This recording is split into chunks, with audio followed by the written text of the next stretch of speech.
Hello सभी को नमस्कार। सरिस्का ऑनलाइन क्लासेज पर आपका बहुत बहुत स्वागत है। दोस्तों हमें जो हमारा टॉपिक था राजस्थान के भौतिक प्रदेश वो हम पढ़ रहे थे और भौतिक प्रदेश में हमने पढ़ा था कि हमारे जो भौतिक प्रदेश थे उसका सर्वप्रथम निर्धारण है वो किसने किया था। तो सर्वप्रथम निर्धारण है वो वीसी मिश्रा ने 1968 में किया था। और कितने भागों में किया था? तो 7 भागों में किया था। और कौन सी पुस्तक में किया था? तो वो राजस्थान भूगोल नामक पुस्तक थी, उसमें उन्होंने 7 भागों का क्या किया था? निर्धारण किया था। उसके बाद जो हमारे AK सेन थे उन्होंने भी 1968 में भौतिक प्रदेश का निर्धारण किया था। और तीसरे नंबर पर जो तीसरी बार जो भौतिक प्रदेश थे हमारे उनका निर्धारण है वो रामलोचन सिंह ने 1971 में किया था। और फिर हमने देखा था कि जो हमारा भौतिक प्रदेश है राजस्थान का उसको ऊंचाई के आधार पर कितने भागों में बांटा गया है? तो वो 4 भागों में बांटा गया। वो 4 भाग कौन कौन से थे? तो पहला था मरुस्थलीय अरावली प्रदेश था, दूसरा था दक्षिणी पूर्वी भटारी प्रदेश, तीसरा था पूर्वी मैदानी प्रदेश और चौथा था मरुस्थलीय प्रदेश। और फिर हमने देखा था कि सबसे पहले कौन से प्रदेश का निर्धारण हुआ था? तो सबसे पहले है वो अरावली प्रदेश का निर्धारण हुआ था। उसके बाद सबसे अंत में है वो मरुस्थलीय प्रदेश का निर्धारण हुआ था। फिर हमने हमारा जो मरुस्थलीय प्रदेश था उसकी उत्पत्ति देखी थी कि उसकी उत्पत्ति कहाँ से हुई थी। तो उसकी उत्पत्ति है वो 33 सागर से हुई थी। कहाँ से हुई थी? 33 सागर से हुई थी। उसका कुल क्षेत्रफल कितना है? 61.11% उसका क्षेत्रफल था। जनसंख्या है वो 40% जनसंख्या वहां पे निवास करती है। और सबसे बड़ा भौतिक प्रदेश है हमारा वो मरुस्थलीय प्रदेश माना जाता है। फिर हमने देखा था कि सबसे छोटा भौतिक प्रदेश कौन सा है? तो सबसे छोटा भौतिक प्रदेश है वो दक्षिणी पूर्वी भटारी प्रदेश था, वो सबसे छोटा भौतिक प्रदेश है। उसके बाद हमने देखे थे कि मरुस्थलीय प्रदेश में कौन कौन से जिले शामिल थे। तो मरुस्थलीय प्रदेश में बाड़मेर, जैसलमेर, गंगानगर, हनुमानगढ़ ये जिले इसमें शामिल थे। और फिर हमने अरावली पर्वतमाला जो हमारी अरावली प्रदेश है उसके बारे में हमने पढ़ा था कि अरावली का है उसका शाब्दिक अर्थ क्या है? तो उसका शाब्दिक अर्थ पर्वतमालाओं की श्रृंखला। उसके बाद हमें उसका हमने क्षेत्रफल भी देख लिया था, जनसंख्या भी देखी। उसके बाद हम अब आगे देखते हैं हमारी अरावली पर्वतमाला। तो चलो हम आज की हमारी क्लास को स्टार्ट करते हैं। अरावली पर्वतमाला है तो इसमें पहला क्वेश्चन ये बनता है कि अरावली पर्वतमाला है इसकी आकृति कैसी है? हमारी अरावली पर्वतमाला है इसकी आकृति कैसी है? तो इसकी आकृति है वो तंदूरी कर्ण यानी कि कान के समान है। किसके समान है? कान के समान। हमारा कान है इसके समान, कान के समान इसकी क्या है? आकृति है। तंदूरी, तंदूरी मतलब कर्ण के समान, कान के समान इसकी आकृति है। फिर अरावली पर्वतमाला है इसका विस्तार कहां से कहां तक है? अरावली पर्वतमाला इसका विस्तार कहां से कहां तक है? तो इसका विस्तार है वो दक्षिण पश्चिम से लेके उत्तर पूर्व तक है। कहां तक है? दक्षिण पश्चिम से उत्तर पूर्व तक अरावली पर्वतमाला का क्या है? विस्तार है। फिर अरावली पर्वतमाला की ऊंचाई कितनी है? तो अरावली पर्वतमाला की ऊंचाई है वो है 930 मीटर। कितनी है? 930 मीटर। 930 मीटर अरावली पर्वतमाला की क्या है? ऊंचाई है। अरावली पर्वतमाला है इसकी ऊंचाई है 930 मीटर। फिर अरावली पर्वतमाला है इसकी कुल लंबाई कितनी है? तो हमारी अरावली पर्वतमाला इसकी लंबाई है वो 692 किलोमीटर है। कितनी है? 692 किलोमीटर इसकी क्या है? लंबाई है। लंबाई की 692 किलोमीटर। और राजस्थान में इसकी कुल लंबाई कितनी है? तो राजस्थान में है 550 किलोमीटर। कितनी है? 550 किलोमीटर अरावली पर्वतमाला की लंबाई है। सर्वोच्च शिखर जो अरावली पर्वतमाला है इसका सर्वोच्च शिखर कौन सा है? तो इसका सर्वोच्च शिखर है गुरु शिखर है। कौन सा है? गुरु शिखर। ये कहां पे है? तो गुरु शिखर है ये सिरोही में। कहां पे है? सिरोही में। सिरोही में गुरु शिखर। इसकी ऊंचाई कितनी है? तो इसकी ऊंचाई है 27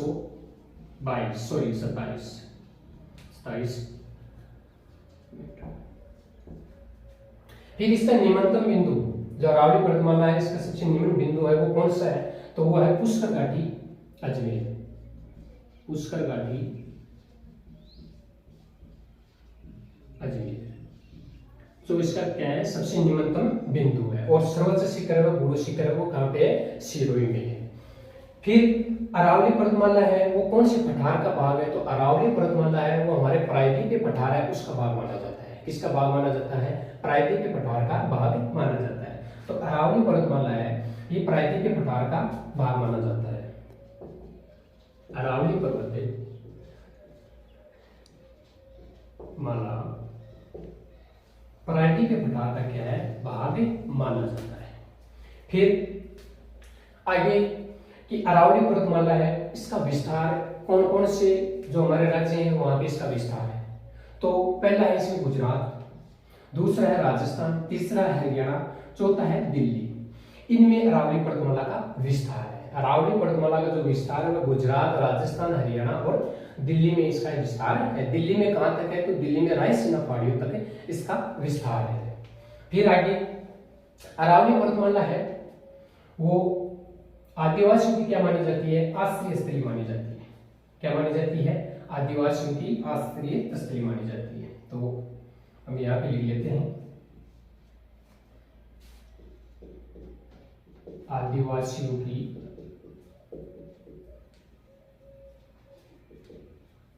आश्रय स्थली मानी जाती है।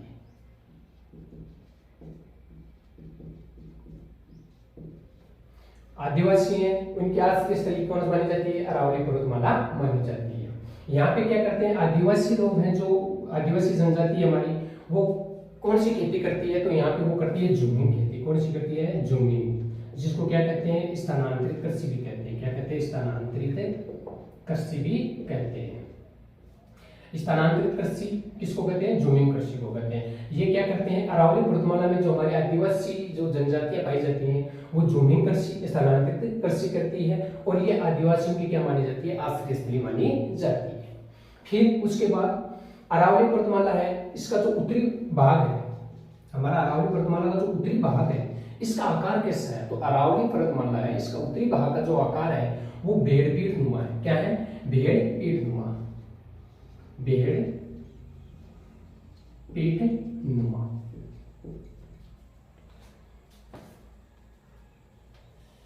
एक बार हम आपको यहाँ पे लिखेंगे पूरा, ऐसे आपको दिखाई नहीं देगा।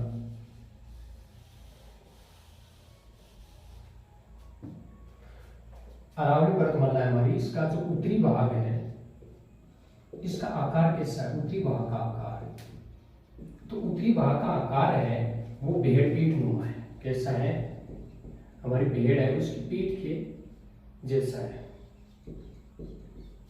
फिर इसके जो दक्षिणी भाग है, अरावली पर्वतमाला का जो दक्षिणी भाग है उसका आकार कैसा है, तो दक्षिणी भाग का आकार है, दक्षिणी भाग का आकार कैसा है, पंखाकार। कैसा है, पंखाकार। अरावली पर्वतमाला है, इसके उत्तरी भाग का आकार है वो भेड़ पीठ नुमा है। कैसा है, भेड़ पीठ नुमा इसका आकार है उत्तरी भाग का। तो और दक्षिणी भाग है उसका आकार है वो पंखाकार है। कैसा है, पंखाकार है। फिर इसमें हमने वो लंबाई है वो भी देखी, सर्वोच्च शिखर वो भी पढ़ा हमने, निम्न बिंदु वो भी देख लिया। अब यहाँ पे जो वनस्पति वो कैसी पाई जाती है, अरावली पर्वतमाला पे जो वनस्पति हमारी, वो वनस्पति कैसी पाई जाती है, तो वनस्पति है वो पाई जाती है पतझड़। कौन सी पाई जाती है, पतझड़ वनस्पति पाई जाती है। पतझड़ वनस्पति यहाँ पे पाई जाती है, अरावली पर्वतमाला में पतझड़ वनस्पति पाई जाती है। तो एक बार हम इसको दोबारा देखते हैं कि अरावली पर्वतमाला है, इसकी जो औसत ऊंचाई है वो कितनी है, तो 930 मीटर है।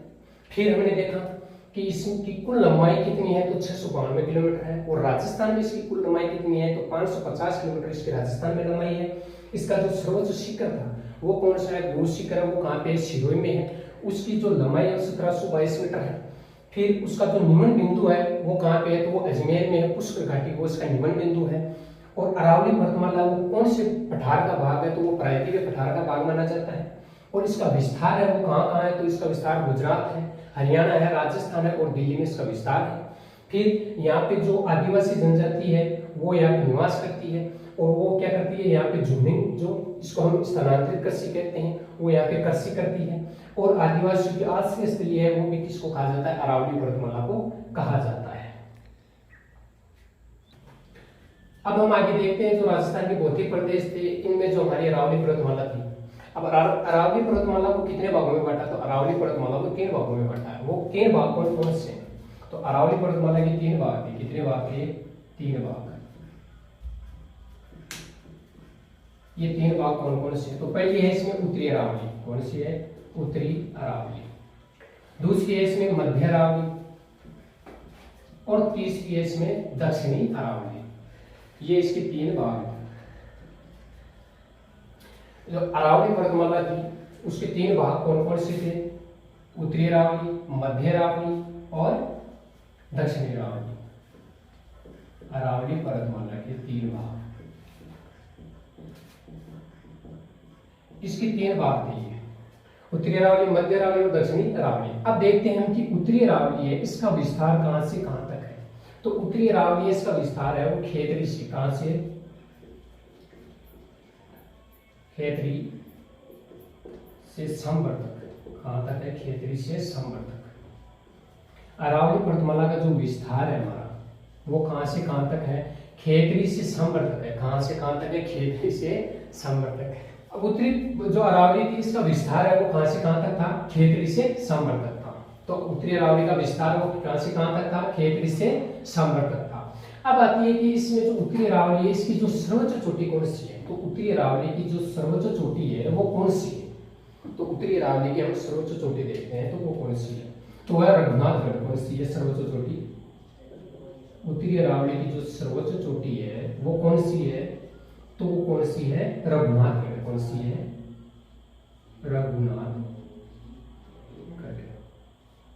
रघुनाथगढ़ है, इसकी जो ऊंचाई कितनी है? तो 1055 मीटर। कितनी? 1055 मीटर इसकी ऊंचाई है। सर्वोच्च चोटी है वो रघुनाथगढ़ है, इसकी ऊंचाई है वो 1055 मीटर है और इसका विस्तार वो खेतरी से संभर तक है।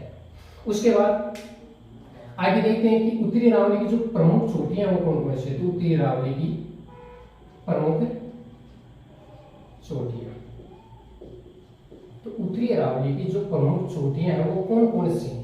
तो उत्तरी अरावली की प्रमुख चोटियों में हम देखते हैं पहली है इसमें रघुनाथगढ़। कौन सी है? रघुनाथगढ़ है।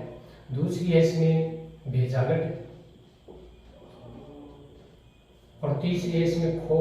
कौन सी है? खो। और चौथी है इसके अंदर बिलाली, बिलाली और फिर है नाहरगढ़ और है जयगढ़। ये इसकी क्या प्रमुख चोटियां है।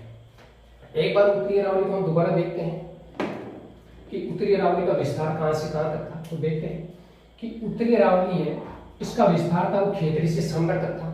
इसकी जो सर्वोच्च चोटी है वो रघुनाथगढ़ है और इसकी ऊंचाई है वो 1055 मीटर है। फिर इसकी जो प्रमुख चोटियां हैं वो कौन कौन सी है उत्तरी अरावली की? तो वह है पहली रघुनाथगढ़, बेजागढ़, खो है, बिलाली, नाहरगढ़ और जयगढ़। कौन कौन सी है? रघुनाथगढ़, बेजागढ़, खो है, बिलाली, नाहरगढ़ और जयगढ़। ये इसकी प्रमुख चोटियां हैं। फिर इसकी जो मध्य अरावली है उसके बाद, तो मध्य अरावली का विस्तार है वो कहां से कहां तक? तो मध्य अरावली का विस्तार है वो है, अरावली का जो विस्तार है वो संभर से कहां तक है? राजसमंद तक है। कहां तक है? संभर से राजसमंद तक है।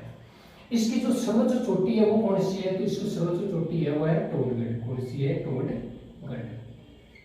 फिर इसका जो केंद्रीय भाग है, मध्य अरावली है, इसका जो केंद्रीय भाग है वो कौन सा है? तो वो है तारागढ़ अजमेर। ये कहां पे है? तारागढ़ अजमेर में। जो तारागढ़ है वो कहां पे? अजमेर में। इसकी ऊंचाई कितनी है तारागढ़ की? 873 मीटर।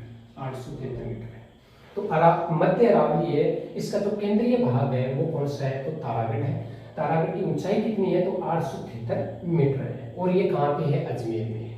उसके बाद मध्य अरावली की जो प्रमुख चोटियां हैं वो कौन कौन सी है? तो मध्य अरावली की जो प्रमुख चोटियां हैं वो है तारागढ़ है, नागफाड़ी है, सारनफाड़ी है और देवगिरी फाड़ी है। कौन कौन सी है? तारागढ़ है, नागफाड़ी है, सारनफाड़ी है और देवगिरी फाड़ी इसकी प्रमुख चोटियां हैं। तो एक बार हम दोबारा देखते हैं इसको कि मध्य अरावली है, इसका विस्तार कहां से कहां तक था? तो मध्य अरावली का विस्तार है वो सांबर से राजसमंद तक था। इसकी सर्वोच्च चोटी है वो कौन सी है? तो वह टोडगढ़। ये कहां पे है? ये भी अजमेर में है। कहां पे है? अजमेर में। कहां पे है? अजमेर में। टोडगढ़ है वो कहां पे है? अजमेर में। फिर इसका जो केंद्रीय भाग है, मध्य अरावली है हमारी, इसका जो केंद्रीय भाग है वो कौन सा है? तो वह तारागढ़ है। इसकी ऊंचाई है 873 मीटर है। ये अजमेर में। कहां पे है? अजमेर में। इसकी जो प्रमुख चोटियां हैं वो तारागढ़ है, नाग है, नागफाड़ी है, सारनफाड़ी है, देवगिरी फाड़ी इसकी प्रमुख चोटियां हैं। अब आगे हम देखते हैं दक्षिणी अरावली। कौन सी देखते हैं? दक्षिणी अरावली। दक्षिणी अरावली इसका विस्तार है वो कहां से कहां तक है? तो दक्षिणी अरावली का विस्तार है वो टोटगढ़ अजमेर से सिरोही तक है। टोटगढ़ अजमेर से कहाँ तक है? सिरोही तक। टोटगढ़ अजमेर से सिरोही तक इसका विस्तार है। इसकी सर्वोच्च चोटी है वो कौन सी है? तो इसकी सर्वोच्च चोटी है गुरु शिखर। कौन सी है? गुरु शिखर। ये कहाँ पे है गुरु शिखर? ये सिरोही में। कहाँ पे है? सिरोही में। जो दक्षिणी अरावली है इसकी सर्वोच्च चोटी है वो गुरु शिखर है। ये कहाँ पे है? सिरोही में। फिर आती है कि दक्षिणी अरावली की जो प्रमुख चोटियां वो कौन कौन सी? हमारी जो दक्षिणी अरावली है इसकी जो प्रमुख चोटियां वो कौन कौन सी है? तो इसकी प्रमुख चोटियां हैं वो देखते हैं। पहली है गुरु शिखर, दूसरी है इसमें जरगा, तीसरी है शेर, फिर है छप्पन की पहाड़ियां, छप्पन की पहाड़ियां। ये इसकी क्या है? प्रमुख चोटियां है।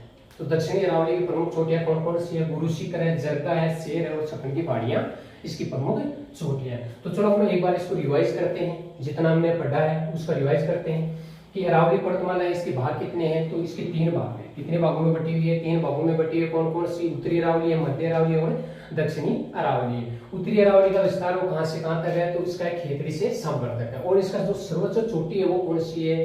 रघुनाथगढ़ है। इसकी ऊंचाई कितनी? 1055 मीटर है। उसके बाद जो हमारी उत्तरी अरावली है इसकी प्रमुख चोटियां कौन कौन सी है? तो इसकी प्रमुख चोटियां है वो रघुनाथगढ़ है, बेजागढ़ है, वो है बिलाली है, नारगढ़ है और जयगढ़ है। ये इसकी प्रमुख चोटियां हैं। उसके बाद जो हमारा है मध्य अरावली, तो मध्य अरावली का विस्तार कहां से कहां तक है? तो मध्य अरावली का विस्तार है वो संभर से राजसमंद तक है। कहां तक है? संभर से राजसमंद तक है।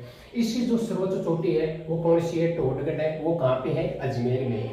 और इसके जो केंद्रीय भाग बताया, मध्य अरावली का जो केंद्रीय भाग था वो कौन सा है? वह तारागढ़, जिसकी ऊंचाई 873 मीटर है और ये अजमेर में है। कहां पे है?